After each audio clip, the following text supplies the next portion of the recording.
Antuan, another concept vehicle. This one from Porsche, and this one is all about racing. All about racing. So there's, of course, it's called the Mission R for racing, and it's got red livery, red for racing. It is essentially about a Porsche 718 sized turnkey electric GT car. So the idea is that you've got this all-wheel drive, purpose-built electric coupe with around 85 kilowatt hours of battery pack. That should be good for around 30 to 45 minute race. So not endurance racing, but for sure like some sort of short GT style racing. And you've got somewhere in the neighborhood of 1,073 horsepower for qualifying. And then when it's time to actually do your laps, you can then step down to around 600 horsepower total. It, again, is around the size of a 718 Cayman GT4, but only around maybe 100 pounds more, 3,300 pounds total. The battery pack is integrated into the chassis under the floor. And interestingly, they've also integrated the roll cage, which is made of carbon fiber, into the roof of the vehicle, as opposed to a steel tube roll cage, which would go underneath the sheet metal roof. And that saves you some headroom, which is good because you're sitting on top of the battery already. Right now, you can't use carbon fiber roll cages in racing, but Porsche thinks that by the time they would think about building something like this, around 2025, maybe that'll change. What do you think about this, Craig? I've never heard of a carbon fiber roll cage. It seems like kind of a no-brainer, but they probably haven't been used very much, so they don't know how they actually perform in crashes. So I can understand why they might be a little hesitant to allow that. But very cool looking car, and with more than 1,000 horsepower, this thing undoubtedly goes like stink.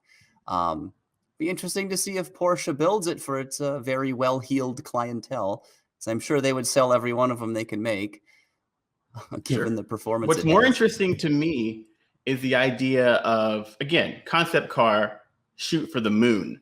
Production car, what does that look like? And the idea of something around the size of a Porsche Cayman with even just one electric motor in the back and around 400 horsepower, or optional all-wheel drive if you want it to go that way, around the size of this vehicle, looking something like this vehicle, maybe using less carbon fiber and sheet metal, maybe not being 3,300 pounds, but a bit more. You'd still have a ton of performance and a gorgeous looking vehicle. It'd be fully electric. Yes. It would definitely be something that would probably turn at least some heads from the upcoming Tesla Roadster.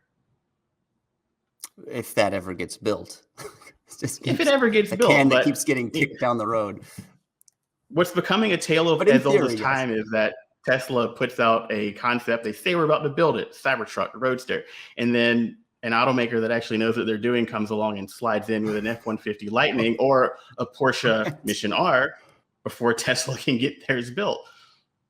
Be cool. It's a reoccurring theme with Tesla. We like to make fun of them, but they've done obviously a lot for the auto industry to really bring electrification to the forefront. But very interesting. I'm sure Elon Musk can take a joke. I would hope he can. I think he can. Nestor Escobar says that Porsche looks amazing. I would love to see it on the track. So would I, and I'm sure we would both love to drive it as well. But I don't know if that's ever going to happen, at least not before 2025, but we shall see. You mentioned 918, the generation Cayman and Boxster.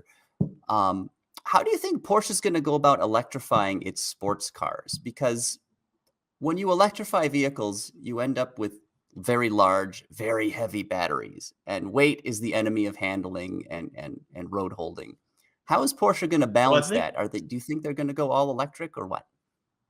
Well, I think that, you look at what they've done with the Taycan, and that's obviously a large GT, but with something smaller that, like the 718s or even, a 911 style chassis, I think what they're going to have to do is what they've done here, and that's going to be invest heavily in composites. Look for ways to reduce weight elsewhere in the vehicle, because every car weighs something, and the advantage of reducing the weight everywhere else in the vehicle And then having that big old heavy ballast of a battery at the bottom can actually end up being a pro as far as weight distribution. You can keep the car nice and flat in the turns. You can even invest more in a more compliant suspension if you're not fighting against body roll. And then you get a car that's a better daily driver, that's better for the environment, but also a better performance car. So I think that writing's on the wall. They're for sure pushing in this direction and looking at doing something like this for the street. It's just a matter of, is it going to be 1,000 horsepower? Probably not. Is it going to be 85 kilowatts of battery? Is it going to be slightly smaller battery, something in the 65 kilowatt? Or are they waiting for something like solid state battery to take off so that they can, invest in a lighter battery technology going forward? Who knows? Yeah. Nestor in the chat again is asking, how do you say "shut up and take my money" in German? Sounds like he's a big fan of the car. And according to Google Translate, it would be "Sei ruhig und nimm mein Geld." So there you go. Shut up and take my money. Assuming Google Translate is correct. Assuming. That was actually the first thing I thought when I saw this vehicle was, I'll take mine, Mr. Porsche. Who do I write the check to?